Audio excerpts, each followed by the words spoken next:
All right, last thing on the data, I just want to zoom out a bit, both by place and by time, just to again give some perspective, some added perspective.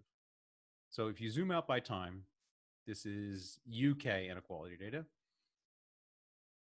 Things are not as unequal as they were in the past.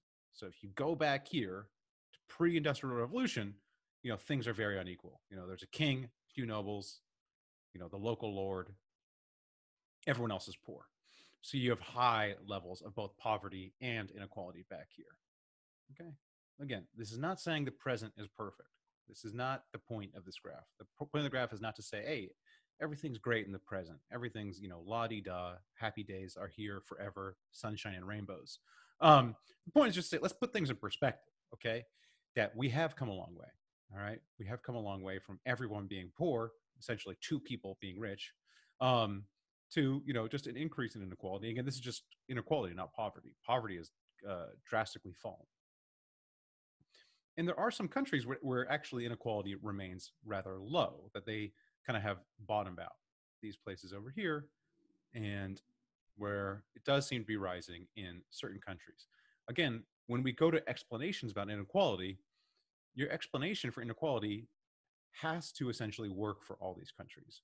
It can't just be a US thing, because we do see it rising in other countries as well. So this is in many ways a global trend in terms of within country. Global inequality itself, though, just inequality between countries, if I just, pluck a person at random from one place, pluck another person at random from another place around the globe, or pluck two people from the earth, back in 1800, well, everyone would be poor. Essentially, those two people would likely live in, a very, short, brutish, cruel life. 1975, okay, this part of the distribution is doing well, but we still have a massive amount of poverty. By the time we get to 2015, now we have a more normal shape distribution and much higher number of people above that poverty line. And so actually, when we go from the 70s to the present, inequality in the US and in the UK has risen, but global inequality has actually fallen. This part has moved to the center. So actually, around the world, global inequality has fallen. Okay, so these are just important things to keep in mind. Poverty's gone down, global inequality has fallen. And here's the poverty stats. Again, my favorite graph in the entire world, showing that in absolute numbers, the people living in extreme poverty has fallen. Okay.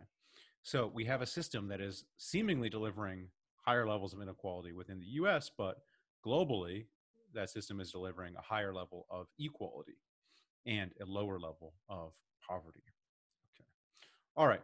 Break before we go to the explanations.